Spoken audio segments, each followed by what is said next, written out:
بسم اللہ الرحمن الرحیم۔ روحانی اور جسمانی مسائل ان کے حل کے لیے ولی اللہ حافظ کے چینل کو لائک سبسکرائب اور شیئر کریں۔ السلام علیکم معزز سامعین، آج جو میں عمل مجرب آپ لوگوں کی خدمت میں پیش کرنے لگی ہوں اسے عمل غوثیہ بھی کہا جاتا ہے، اور میرے خیال میں آپ سبھی لوگ جانتے ہوں گے کہ عمل غوثیہ کا تعلق ہمارے بہت ہی پہنچے ہوئے اولیاء کرام حضرت شیخ عبد القادر جیلانی کی نسبت سے ہے، اور وہ کسی تعارف کے محتاج نہیں، اور نہ ہی یہ کسی لمبے چوڑے اس میں مجھے جاننے کی ضرورت ہے کہ بتاؤں آپ کو کہ وہ کون ہے اور کیا ہے۔ ماشاءاللہ سے بہت پہنچی ہوئی ہستی ہیں، اور آج بھی تمام بزرگان دین جو جتنے بھی اولیاء کرام اس صفحہ ہستی سے اب تک جا چکے ہیں، ان سب کے ہی طفیل اللہ تعالیٰ اب نظام کائنات کو چلا رہے ہیں۔ یہ سب کے سب ہمارے لیے بطور وسیلہ آج تک الحمدللہ قائم ہے اور روز محشر تک رہیں گے انشاءاللہ۔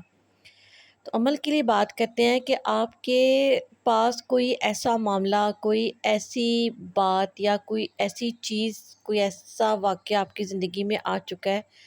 کہ جہاں پر آپ کے پاس اب کوئی راستہ مڑنے کا نہیں ہے، واپسی کا کوئی حل نہیں ہے آپ کے پاس۔ اگر آپ ویزے کے لیے کہیں پہ آپ نے کسی آؤٹ آف کنٹری جانے کا کوئی آپ کا تھا، کوئی ایشو تھا، آپ نے وہاں پہ ایجنٹ کو پیسے دیے، یا آپ امیگریشن کے لیے ویٹ کر رہے ہیں، آپ ویزے کے لیے ویٹ کریں کہ آ جائے، آپ کو کال آ جائے، آپ چلے جائیں، آپ پھنس چکے ہیں، اور کوئی ایسی بزنس ڈیل کر چکے ہیں کہ جس میں پیسے آپ نے بھروسہ کر کے دیا، پوری رقم ادا کر دی، اور اس کے بعد پتہ لگا وہ تو بندہ ہی غائب ہو گیا آپ کے پیسے لے کے، آپ کے ساتھ دھوکہ ہو چکا ہے۔ یا پھر آپ نے کہیں اپنے بیٹے یا بیٹے کی شادی کسی ایسی جگہ پر کی جہاں پر آپ کو اس بات کا یقین تھا بحیثیت والدین کہ ہماری بچی اس گھر میں بہت خوش رہے گی، لیکن اب ہوا کیا کہ وہاں پر آپ کی بچی یا بچے کو تنگی اور مسائل کا سامنا دن بدن بڑھتا ہی چلا گیا، اور بالآخر یہاں تک ہو گیا کہ بچے بھی فرسٹریٹ ہو جاتے ہیں، پیرنٹس میں بھی فرسٹریشن آ جاتی ہے کہ کیا مسئلے ہیں، کیا پریشانیاں، اکتا جاتا ہے انسان، اور آخر میں آپ یہی حل سوچتے ہیں کہ بس اس قصے کو ختم کر دینا چاہیے۔ تو میں ایسا کرتی چلوں کہ جہاں پر بھی آپ کے پاس کوئی ایسا معاملہ کہ جہاں پر آپ کی انتہا ہو جائے بے بسی کی، لاچارگی کی، آپ لاچار ہو جائیں، آپ ہار جائیں، تھک ٹوٹ جائیں، اس پل اپنے آپ کو رب ذوالجلال کے سپرد کرتے ہیں۔ یہ کمزور لمحہ جس میں آپ مکمل طور پر اپنے آپ کو آسان لفظوں میں کہنا چاہیے کہ مایوس کر چکے ہیں، اس لمحے اگر آپ کی سپردگی رب ذوالجلال کے ہاتھوں میں آ جاتی ہے تو اس سے زیادہ مضبوط ہاتھ کوئی بھی نہیں آپ کو تھامنے کے لیے۔ یقیناً وہ رب ذوالجلال آپ کو گرنے نہیں دیں گے، کیونکہ قرآن پاک میں اللہ تعالیٰ ارشاد فرماتے ہیں اِنَّ مَعَ الْعُسْرِ یسرا، کہ ہر مشکل کے بعد آسانی ہے، ہر تنگی کے بعد اللہ تعالیٰ نے راحت دی ہے، ہر سیاہ رات کے بعد اللہ تعالیٰ نے چکمگاتا چمکتا ہوا دن دیا۔ تو ہمارے حساب سے شاید وہ نعمتیں، وہ رحمتیں جو ہمارے لیے ہیں، ہمارے پاس ہیں اللہ تعالیٰ کی طرف سے، ہمارے حساب سے وہ ہمارے لیے کم ہیں، لیکن اللہ تعالیٰ کی نعمتیں، رحمتیں، اس کی پیار، اس کا محبت بے بہا ہے اپنی مخلوق کے لیے، سبھی مخلوق کے لیے۔ لیکن ہمیں اللہ تعالیٰ نے ان تمام مخلوقات میں اشرف مخلوقات ہونے کا درجہ دیا، یعنی ہمیں ان تمام مخلوقات کا بادشاہ بنا دیا،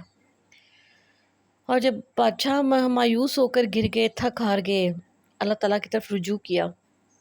اس سے زیادہ خوبصورت پل اور کوئی بھی نہیں ہوگا۔ میں واپس اپنے ٹاپک کی طرف آتی ہوں، آپ کو صرف یہ بات سمجھانے کے لیے بس کوشش کر رہی تھی کہ ہمارے یہاں بہت سارے مسائل ایسے ہیں کہ ہم کہیں بچے بچیاں بھی کسی کو پسند کر رہے ہوتے ہیں، کہیں بات نہیں بن رہی ہوتی، یا آپ کسی بلیک میلنگ میں پھنس جاتے ہیں، کہیں آپ کے ساتھ کوئی بھید بھاؤ ہو رہا ہوتا ہے، کوئی جھگڑے ہیں مکانوں کے، اور پتہ نہیں کیا کیا زندگی میں پریشانیاں الجھنے ہیں، کوئی ایسی خدا نخواستہ بیماری آپ کو لاحق ہو چکی ہے کہ جس میں آپ کے پاس اب کچھ بھی نہیں، آپ پیسہ بھی لگا چکے ہیں پھر بھی آپ کو شفا نہیں مل رہی، اس پر آپ اس عمل کو کیجیے گا۔ عمل بہت ہی آسان ہے، اور کرنا آپ کو صرف 2 دن ہے، اور 2 دن مخصوص صرف اس لیے ہیں کہ عمل غوثیہ کے حساب سے جمعرات اور سموار کا دن، جمعرات اور سموار کا دن ویسے بھی افضل مانا گیا۔ سموار کے دن بھی نبی کریم صلی اللہ علیہ وسلم روزہ رکھتے تھے، آپ صلی اللہ علیہ وسلم نے فرمایا کہ سموار کا روزہ رکھیں، جمعرات کا روزہ رکھیں، جمعے کا روزہ رکھیں، یہ افضل ہے۔ آپ کو یہ عمل جمعرات اور سموار کو کرنا ہے، اور کرنا کچھ اس طریقے سے کہ بعد نماز مغرب جب آپ مغرب کی نماز ادا کر لیں گے پرسکون ہو کے بیٹھ جائیے گا، جائے نماز پہ ہی بیٹھ کے آپ کو باوضو یہ عمل کرنا ہے۔ چاہیں تو 2 رکعت نفل حاجت کی ادا کریں، صلاۃ الغوثیہ ادا کریں، انشاءاللہ تعالیٰ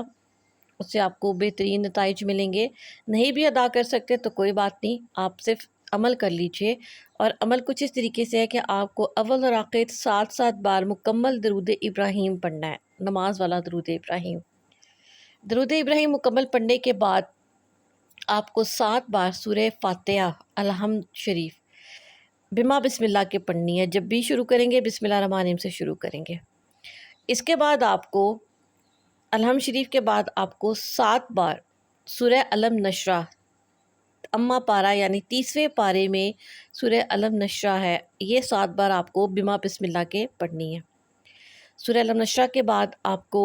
سورہ اخلاص قل واللہ احد 7 بار پڑھنی ہے، یہ بھی بما بسم اللہ کے پڑھیں گے۔ اور اس کے بعد آپ کو 11 بار برحمتک یا ارحم الراحمین کی آیت پڑھنی ہے، 11 بار برحمتک یا ارحم الراحمین، یہ آپ کو 11 بار آیت پڑھنی ہے۔ اس کے بعد اب آپ کو کرنا کچھ اس طریقے سے کہ درود تنجینہ سے تو بہت سارے لوگ واقف ہوں گے کہ درود تنجینہ کب کہاں کیسے پڑھا جاتا ہے، اگر اس کے متعلق بھی میں انشاءاللہ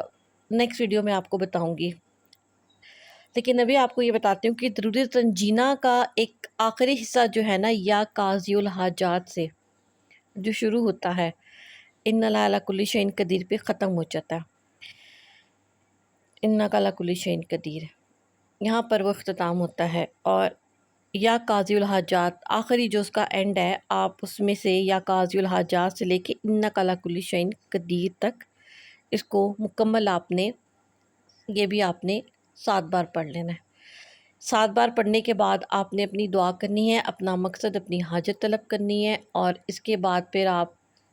درود کی تسبیح اپنی جاری رکھے باقی دنوں میں، اور پھر آپ کو اگر یہ وظیفہ اگر آپ نے جمعرات کو کیا تھا تو پھر نیکسٹ آپ کو سموار کو کرنا ہے، منڈے کو کرنا ہے، اور اگر آپ نے منڈے کو کیا تھا سموار والے دن کیا تھا تو پھر نیکسٹ آپ کو تھرسڈے یعنی جمعرات والے دن کرنا ہے۔ 2 دن یہ عمل کرنا ہے، انشاءاللہ تعالیٰ آپ کے ویزے سے متعلق کوئی پریشانی ہے، آپ کے ارد گرد کوئی اور مسئلہ مسائل ہے، کوئی قرض کی پریشانی ہے، آپ کہیں پہ پیسوں کے لین دین میں پھنس چکے ہیں، کوئی راستہ کچھ بھی نہیں ہے، سمندر میں بھی اگر پھنس گئے ہیں، کسی طوفان میں پھنس گئے ہیں نا، بس اس عمل کو کر لیجئے گا، انشاءاللہ تعالیٰ آپ اس کے فوری نتائج پائیں گے اپنے ساتھ۔ اس عمل کو زیادہ سے زیادہ صدقہ جاریہ کے طور پہ شیئر کریں اپنے ارد گرد۔ چینل پہ نئے ہیں تو لائک سبسکرائب اور شیئر کیجیے گا، اور مجھے بھی اپنی دعا میں یاد رکھیے گا۔ جزاک اللہ۔